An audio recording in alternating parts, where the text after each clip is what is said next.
I want to talk to you about confidence. Now, confidence is something that we all need in order to be able to accomplish tasks and basically live our lives. In those parts of life where you have enough confidence, well, you get on with things, you get a task done, and you move forward through life without really thinking about it too much. But what if you're facing a project or perhaps want to move towards a dream and the confidence is absent? Maybe there's self-doubt, insecurities. Maybe start thinking, do I have what it takes? So how do we develop confidence when we need it the most? Well, the first thing to look at is, where does confidence come from? Confidence, as a rule, comes from competence. When you're good at something, you're confident at it. And if you think about your own life, all the things that you're good at, or at least good enough at, you don't even think about whether you need to be confident or not. You just do it. You just are. You just expect good results. But how do you develop confidence in an area that's new to you, where you have no experience, where you have no sense of competence yet? Well, there's two things you can do. First, you can lower the risk. Think of playing a game. When you play a game with someone, it doesn't really matter if you win or lose. It's just a game. And so the less risky the game is, the less you care about whether you win or lose, the easier it is for you to take risks inside the game, because the consequences don't matter. So the more you can lower the risk or whatever actions you take, the easier it will be to take those actions, because you actually lower the amount of confidence you need to take part. The other thing you can do is increase your competence. Now that sounds a little strange. How do you increase your competence before you even begin a task, before you start something that you've never tried before? Well, this is where the idea of unconscious priming comes in. You see, your unconscious mind is operating with a story. If the story is one of confidence, it'll find ways of nudging your behaviors to be more competent and therefore become more confident. But if you have a different story, one of self-doubt, one of fear, one of failure, one of insecurities, well, then the opposite tends to be true. So, how can you change your story? Imagine that you had the opportunity to actually meet your unconscious live and in person. Now, where you would do such a thing, well, that matters. Context is important. You'd want to meet somewhere which is pleasant, calming, soothing, safe. Perhaps you'd sit in an old armchair by the fireplace where you can have a nice heart-to-heart conversation. Perhaps you'd go for a walk in nature, a beach, a mountain, a meadow. Or maybe you'd enjoy sitting by a campfire late at night in one of those places where people like to share stories and talk late through the night. Whatever context you think you'd like to meet your unconscious in. There are important discussions you would need to have in order for your unconscious to make the changes that you're looking for. Now, your unconscious mind is responsive. It's looked after you your whole life. It's shielded you from harm. It's healed you when you're sick. It's helped you when you least expected it. And so your unconscious mind really is a friend that wants to help. And you might be tempted to just say, stop the story that you're running. Give me a new story, one of confidence. But you see, to the unconscious mind, that rarely works, just because it doesn't understand what you mean. What story? The story that it's operating by, well, that just seems natural. That just seems how the world is. So you have to show your unconscious how to change your story. The first thing you might invite your unconscious to do is just to think a little. Identify the actual stories that it's operating by right now when doubt comes up, when insecurity emerges.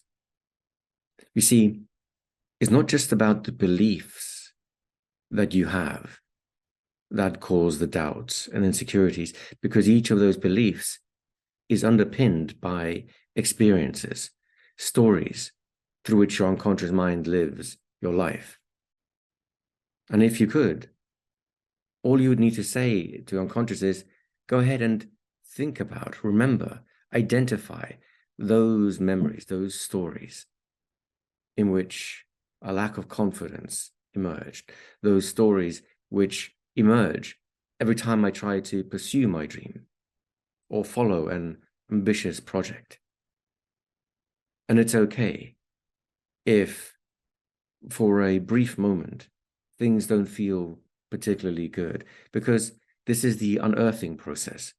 This is the unconscious mind bringing forward all the unpleasant memories that need to be re-examined so that they can be replaced, and then allow confidence to emerge as naturally as the self-doubt and insecurity used to.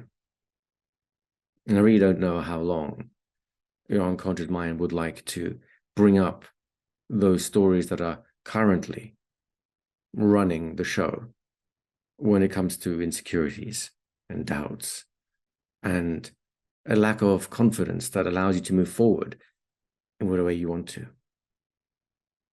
But eventually, it will have collected the full set of stories that don't necessarily feel good. But if you can endure with patience and compassion, allowing the unconscious mind to do a thorough job, then you create the opportunity for real change.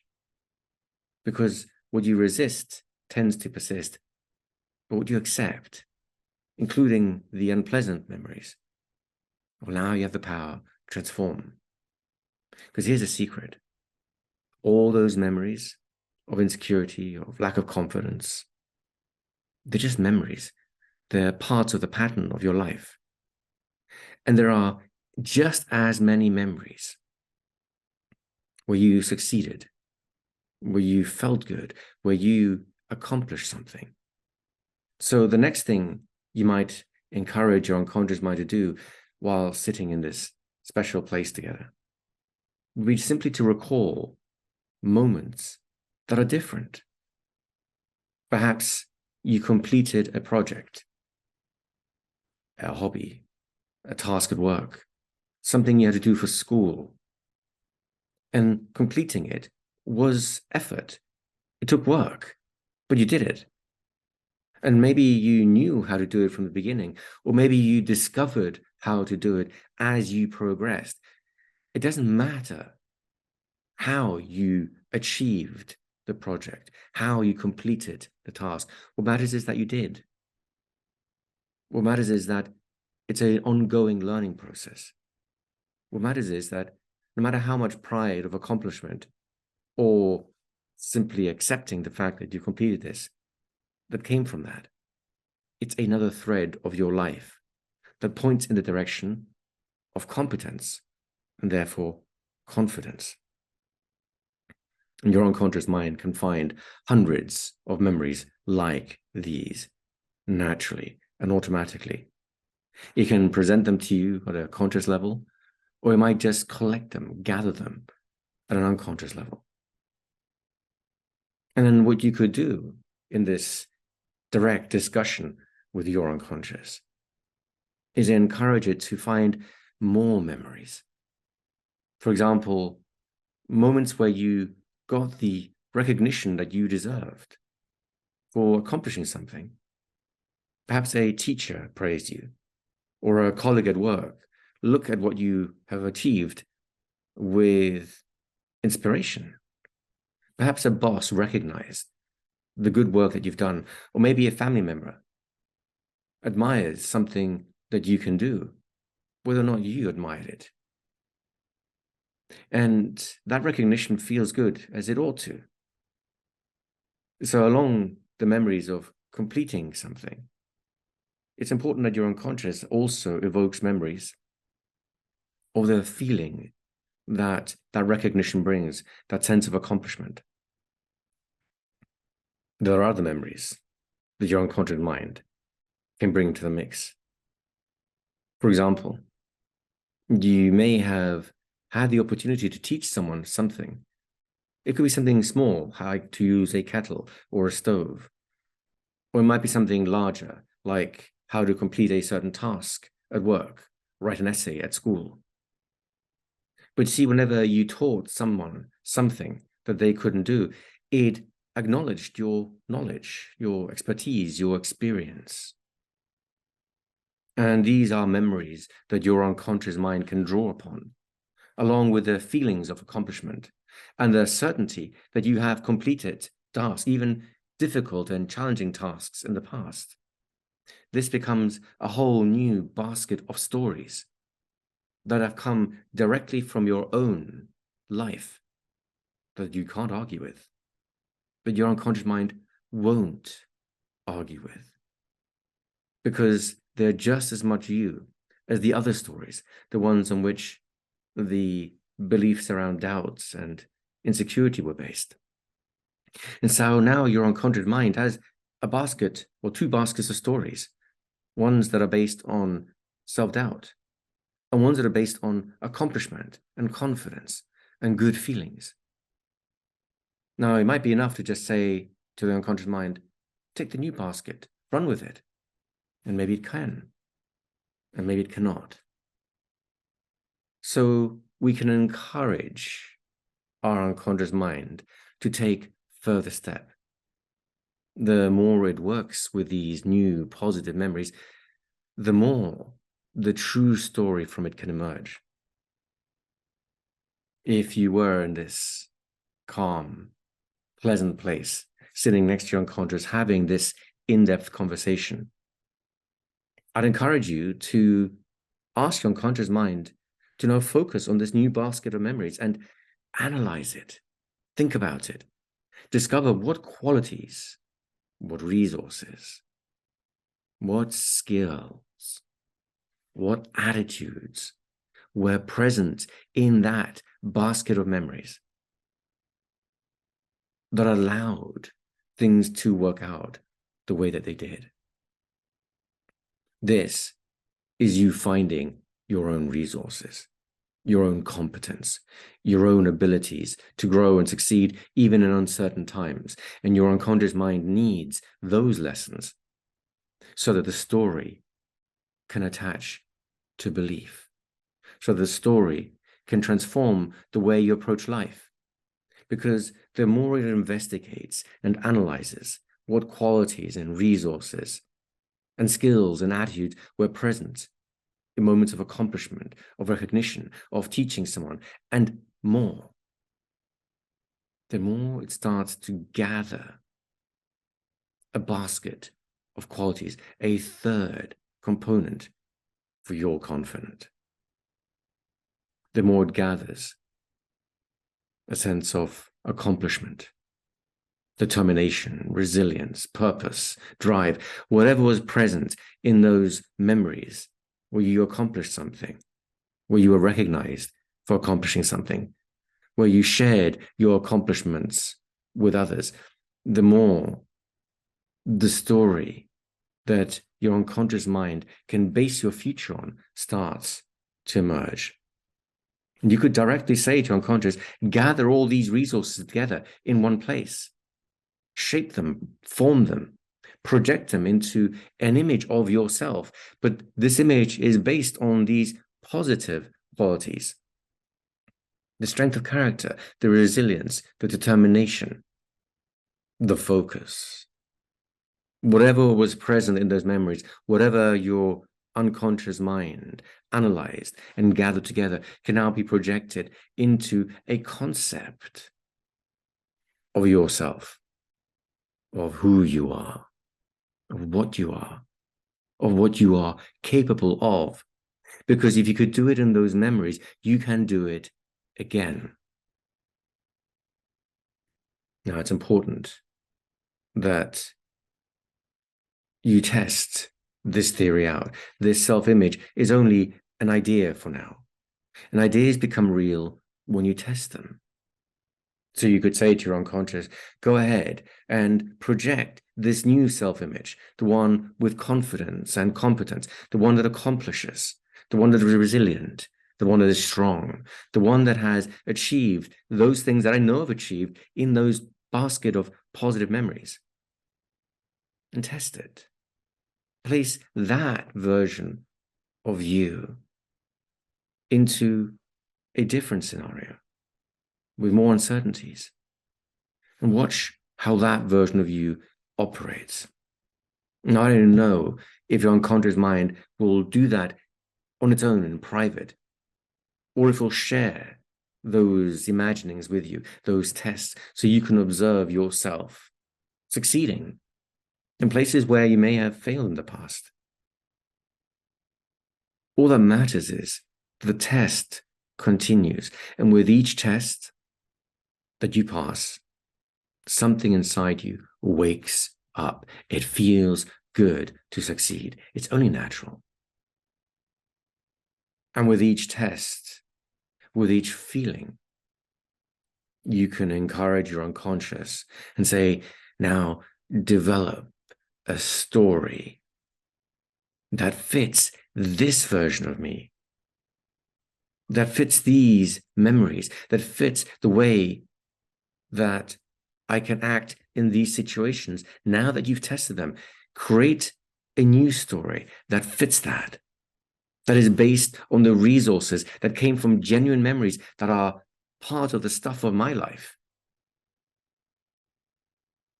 Because as this story emerges for you, something that your unconscious mind can believe in because it's rooted in your actual real life experiences, with real life qualities, things you've lived, then you can ask your unconscious mind to have fun, to simulate the future, create scenarios where this story and this feeling have a place to express themselves. You can project into a future in which this self-image of confidence is a natural way of operating, of moving through the world, of dealing with challenges.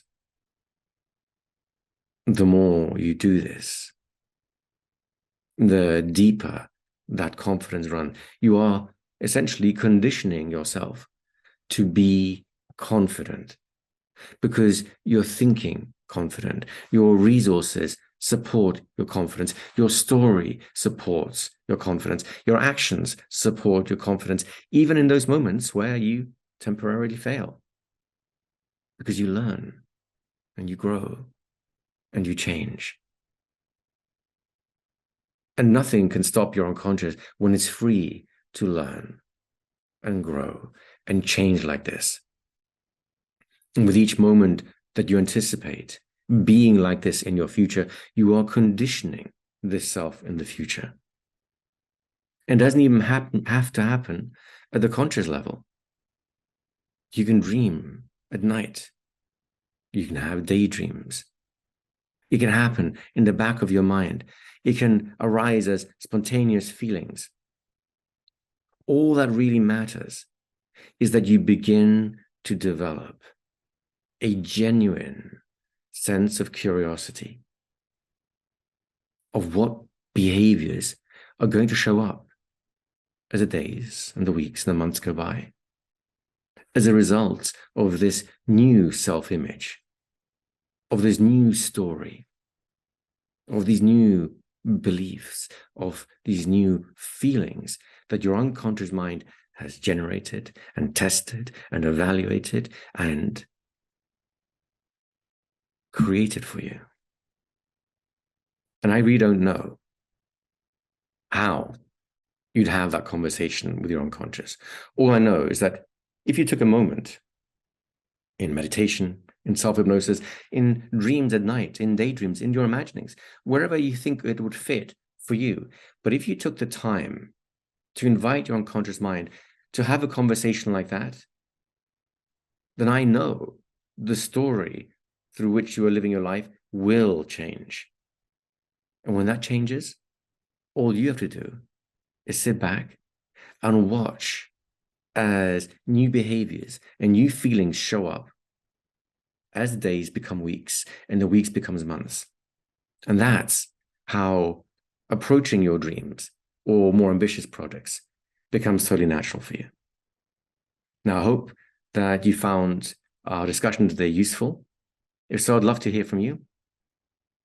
And in any event, hopefully you'll allow me to share some other ideas with you in the coming few days. So until then, take care for now.